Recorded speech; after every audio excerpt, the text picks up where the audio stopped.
Nació en Fabero, en el Bierzo, hace 42 años, soltero y sin hijos. Estudió medicina en la Universidad de Santiago de Compostela y se especializó en cirugía plástica y reconstructiva en el Hospital Juan Canalejo de A Coruña, y después también en patología de la mama en el Clínico Universitario San Carlos de la Universidad Complutense de Madrid. Aunque aprobó el MIR y trabajó durante 10 años en el Hospital Juan Canalejo Herculino, después se pasó al sector privado. Su base de operaciones, de hecho, es A Coruña, en donde vive, en donde tiene una clínica privada y en donde opera, sobre todo en el Sanatorio Modelo. También lo hace en otros centros de España, como en la Clínica San Camilo de Madrid y en Portugal. Don Martín Ulloa, muy buenas noches. Buenas noches. Bienvenido. Usted nació en plena cuenca minera, en el Bierzo, en Fabero, como decíamos. ¿De dónde el interés, por tanto, por la medicina? Pues es un interés desde pequeño. Yo creo que todavía soy de esa generación que vivió un poco la estela del Dr. Gano en la famosa serie televisiva. Y siempre fue una ilusión, la verdad que fue bastante vocacional. Pero ¿por qué eligió la plástica? Ya desde pequeño, desde que surgió esa tendencia, ¿quería hacer esa especialidad o eso fue después? No, eso una vez que vas conociendo el mundo de la medicina y te introduces en las distintas especialidades, te das cuenta de que la cirugía plástica es la especialidad de la gran anatomía. Tratamos todas las regiones, desde un pie, una mama, una mano, los nervios.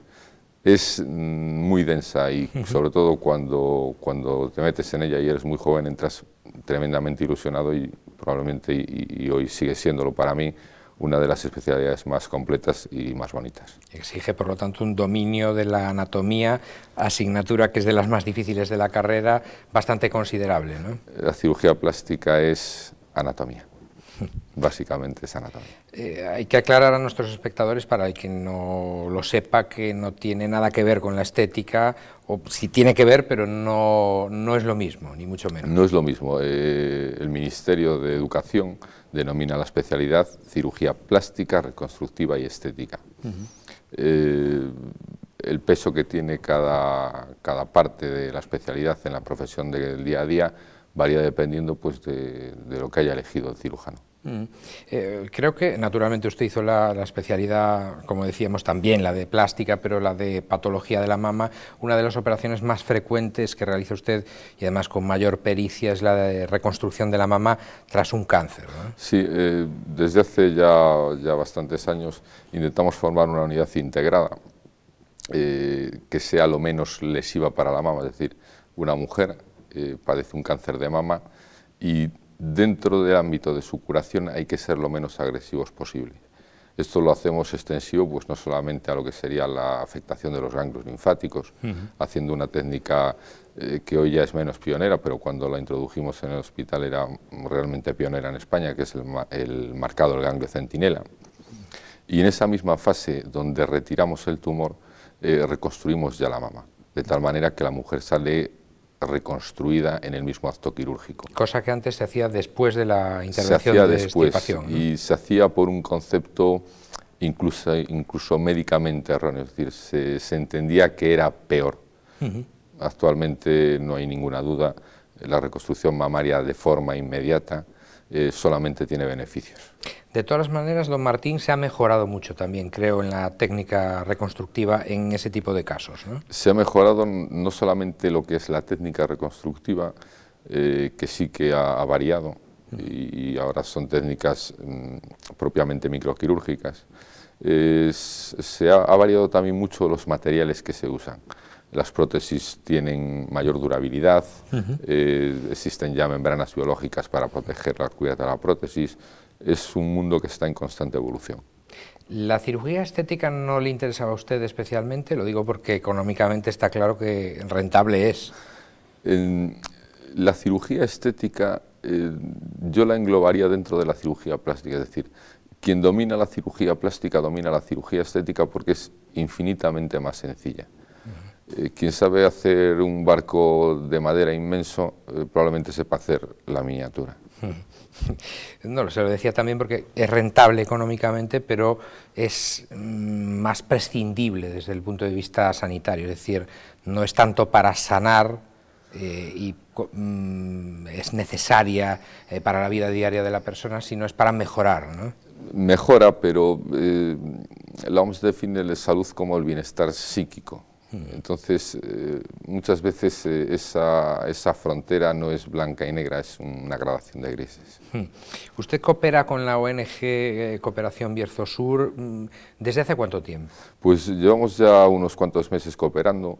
Bierzo Sur es una ONG muy pequeñita, que apenas tiene 2 años de vida, pero que pertenece a un macroproyecto integrado dentro de la Unión Europea y que geográficamente es un proyecto bonito porque nos hermana con Portugal, que es el Instituto Marqués de Valleflor. De Lisboa. De Lisboa, exactamente. ¿Y esta ONG, me refiero a Bierzo Sur, a qué se dedica? Pues es una ONG que no solamente se dedica al tema médico, aunque a pesar de que su fundadora es enfermera, es decir, domina plenamente lo que es el mundo de la medicina, incide especialmente en la formación, no solo de la población en general, es decir, pues, en cultivos, en cómo tienen que usar determinado instrumental, sino que incide también, y parte de la labor que yo voy a realizar, es en la formación de médicos. Luego entramos al detalle de lo que va a hacer usted, que es tremendamente importante y llamativo, pero ¿cuándo sintió usted la necesidad, aparte del ejercicio de la medicina, de darle algo a los que más necesita? Yo creo que esa necesidad se siente desde el principio. Es decir, cuando empiezas a practicar la medicina, si realmente lo haces de forma vocacional, pero la vida de un médico, al menos la mía y yo creo que la de la mayor parte de mis compañeros, tiene tal nivel de estrés y dedicación que a veces no puedes hacer un alto en el camino para dedicarte a intentar ayudar a gente que está a miles de kilómetros de ti. Usted lo va a hacer con Bierzo Sur, pero con el Instituto Marqués Valleflor, como decía, de Lisboa, con ese proyecto Saúde para Todos, que lleva más de 20 años desarrollando programas en Santo Tomé y Príncipe, para quien no lo sepa, uno de los países más pobres del mundo, 2 pequeñas islitas en el Golfo de Guinea, en África. Usted es el único representante de Galicia en la primera expedición española, ¿no? Pues sí, además yo soy el único representante de Galicia, el único cirujano plástico, por desgracia, que va a ir. ¿Por qué dice usted por desgracia? Porque no hemos podido contar con ninguno más por cuestión de agendas y de calendarios. No, o sea, que se va a hinchar usted a trabajar. Me voy a trabajar bastante. Y somos la primera expedición médica que va a esta isla de españoles. Y solamente han ido delegaciones portuguesas, porque ha sido una colonia portuguesa, y los primeros europeos, exceptuando los portugueses que vamos, somos esta pequeña delegación compuesta de un grupo de 8 médicos. De todas maneras, siendo usted del Bierzo, pero afincado en Galicia desde hace mucho tiempo, no van a tener el problema idiomático, porque como dice usted era una colonia portuguesa. ¿Cuánto tiempo van a estar allí en Santo Tomé? Nos vamos a ir incorporando gradualmente. Los técnicos, es decir, gente que va un poco a ayudarles en la ayuda de transformación de cacao, probablemente estén 1 semana, pero luego lo que es el cuerpo médico estaremos entre 3 y 5 semanas. El límite en 5 semanas es porque psicológicamente acaba uno agotado, es decir, más de 5 semanas llega a ser contraproducente. Por el sufrimiento que se ve. Sí, las situaciones son tan desgraciadas, tan azarosas, que 5 semanas precisa un descanso. No sé si llega al nivel de pobreza de Haití, pero no le debe andar muy lejos. Pues uno de los cooperantes, un traumatólogo de Asepello, en Coslada, es ya un gran experto y ha estado 7 veces en Haití. No nos vamos a encontrar con esas epidemias, pero es una isla bastante castigada. ¿Me equivoco si digo que el objetivo fundamental de este viaje es realizar intervenciones quirúrgicas de quemaduras, cáncer de piel y también malformaciones congénitas? Sí, sobre todo yo voy a intentar focalizarme, luego una vez que estás allí pues lo vamos viendo sobre la marcha, sobre todo en quemaduras de manos en niños. porque va a condicionar el desarrollo posterior de esa mano, es decir, con pequeñas intervenciones que no van a precisar un gran seguimiento ni grandes medios materiales, vamos a poder ayudar a que esa mano se desarrolle y que sea un adulto que pueda desempeñar una labor. Casi curas. Sí. Pero no van a injertar ustedes, ¿o sí? Yo, como no hay el aparato, perdóneme el tecnicismo que utilizamos, es un dermatomo. Como no hay dermatomo, yo me voy a llevar uno de aquí. Luego hablamos también del material. La segunda meta de su periplo creo que es también ayudar en un programa de formación de médicos locales, ¿no? Sí, si me permite que diga unas cifras. La isla principal, Santo Tomé, tiene alrededor no están perfectamente censados, pero tienen entre 150 y 200.000 habitantes. Y la proporción de médicos es de tan solo 80. Hay creo que 33 médicos, si no me equivoco. Sí, porque se reparten entre las dos islas, pero por ejemplo en Príncipe solamente hay 3 médicos. Esto es una cifra que la ha obtenido el domingo que he estado con el ministro de Sanidad, de Hacienda de la isla. Es decir, hay muy poquitos médicos para esa población tan grande. Entonces es muy importante la labor de formación.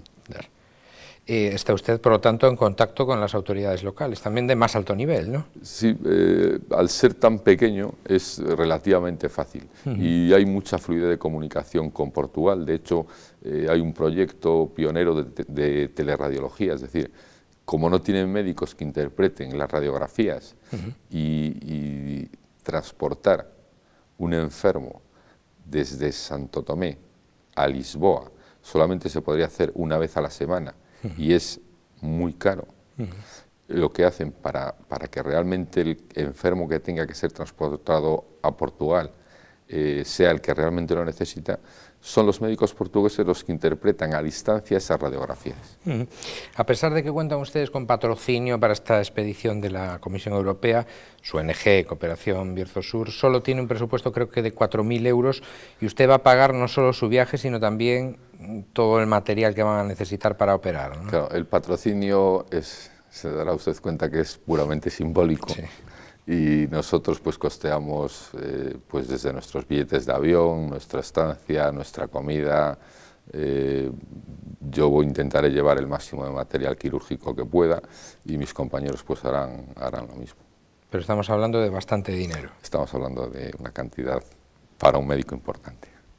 ¿Y tienen ustedes problemas para el transporte del material? Tenemos problemas para el transporte. Porque curiosamente, y sucede no solamente con Santo Tomé, que quizás sea una de las vías, por decirlo de una manera un poco eufemística, más limpias, pero con todo el material que se manda a África y que no lo llevas pegado a tu cuerpo, suele desvanecerse, es decir, desaparece. Y es cierto, volviendo a la situación de las dos islas o de Santo Tomé en concreto, que allí se han llegado a suspender operaciones, por ejemplo, por falta de material tan elemental como unos guantes. Como guantes quirúrgicos, sí. Hay cortes constantes de corriente, hay falta de agua potable y faltan muchas veces guantes quirúrgicos y no se puede realizar la intervención por eso. Me imagino que habrán tenido que tomar ustedes las medidas también precautorias, necesarias, de vacunación y demás, ¿no? Sí, yo de hecho mi viaje se retrasa un poco porque necesito un mes para hacer anticuerpos de todas las vacunas que me he tenido que poner. Malaria y demás, ¿no? Malaria es a base de pastillas que tenemos que mantener una semana después del viaje, fiebre amarilla, hepatitis, tétanos. ¿Y en qué situación está la población en general en Santo Tomé y Príncipe? ¿Se mueren de hambre? ¿Hay trabajo? Hay trabajo, pero el 58% de la población vive por debajo del umbral de la pobreza en los términos que la OMS determina para eso. El gran problema en Santo Domingo son las infecciones. ¿De Santo Tomé? Perdón, de Santo Tomé. Santo Domingo está un poquito mejor. Está bastante más lejos y en otro océano. Son las infecciones. 1/3 de la población se muere de gastroenteritis. El cólera se transmite a una velocidad terrible, terrible. Y el gran problema sanitario son las enfermedades transmisibles. Y el poco acceso, solamente el 36% de la población tiene acceso regular al agua potable. Lo que está contando usted del cólera nos retrotrae aquí en Occidente, en Europa, por ejemplo, qué sé yo, al siglo XV o XVI. Sí, epidemias esporádicas las ha habido pues también en los periodos de grandes guerras, pero el poder tener antibióticos, el poder tener rehidrataciones intravenosas hace que sea un problema menor y algo muy anecdótico. Por desgracia en África es constante. Nosotros nos vacunamos contra el cólera y la población allí en general lo sufre además con una mortalidad muy elevada. ¿Y ustedes allí dónde se van a alojar? Nos vamos a alojar en casas particulares, gente pues, que nos alberga y pues contando con la buena voluntad de la población. O sea que va a ser desde ese punto de vista también una experiencia interesante, sí. Pues por ejemplo para probar la alimentación, los alimentos, la comida de la zona, ¿no? Sí. Y el modo de vida. Así lo voy a hacer yo. Si seguimos las recomendaciones médicas cuando te vas a un país en África, pues prácticamente no deberías comer nada. Hay que arriesgarse un poquito. Hay que tener cuidado sobre todo con las aguas, ¿no? Con las aguas, con la fruta que está sin pelar, con el hielo, sobre todo con el hielo. Una serie de precauciones para evitar que se ponga el enfermo el que pretende curar. Viendo cómo están allí las cosas, ¿qué le parece a usted el debate que se abre aquí ahora sobre los recortes en materia sanitaria? Pues lo cierto es que el prisma desde el que vemos las cosas varía mucho. Es decir, efectivamente el recorte sanitario aquí es grande, pero seguimos teniendo una sanidad excelente y muy por encima de la media de cualquier país. Allí simplemente la sanidad es prácticamente inexistente. Aquí una quemadura, un corte en una mano, una gastroenteritis, a nadie le entraría en la cabeza que fuesen mortales y allí lo son. Pero usted ve la posibilidad de que allí, claro, son, repito, dos islas muy pequeñitas, África es enorme y hay muchísimo que solucionar en todo ese continente, se logre hacer una pequeña red de hospitales y con los profesionales necesarios. Sí, lo ilusionante de este proyecto es que está limitado geográficamente. Es decir, si nosotros vamos a cualquier otro país del continente africano, por el hecho de ser un continente hay mucho trasvase poblacional. Es difícil cuantificar qué es lo que realmente solucionas. Difícil cuantificarlo, difícil hacer el seguimiento de la población al año siguiente. Aquí estamos hablando de una población mucho más restringida. Estamos hablando de una isla donde el trasvase poblacional va a ser muy escaso y donde se va a poder comprobar de verdad si un proyecto sanitario y formativo funciona. Si funciona, o hemos estado perdiendo el tiempo. Perder el tiempo yo creo que jamás se pierde, se haga donde se haga. Pero aquí desde luego va a poder ser cuantificado con total exactitud. Lo dice usted porque después se puede exportar a otros lugares, ¿no?, ese proyecto. Se puede exportar a otros lugares y sobre todo se puede exportar ese modelo. Porque operar a niños es importante, suena bonito, pero formar es mucho más importante.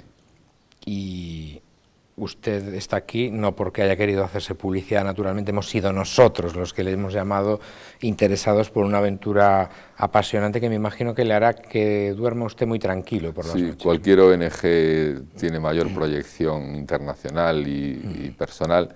Bierzo Sur es muy pequeñita, tan pequeñita y tan joven que ni siquiera tiene acceso a subvenciones. Pues don Martín Ulloa, le deseamos toda la suerte del mundo, más que nunca a usted con esta experiencia, también por supuesto en su trabajo tan apasionante, y cuando regrese nos citamos y volvemos a hablar, a charlar un rato y a que nos cuente su experiencia y cómo les ha ido. Gracias por haber estado con nosotros, muy buenas noches. Gracias a usted. Y ustedes saben que tienen una cita con nosotros aquí en Popular Televisión Galicia, de lunes a jueves, Nove Acción, a eso de las 9:30 aproximadamente. Que pasen una feliz jornada, lo que queda de ella.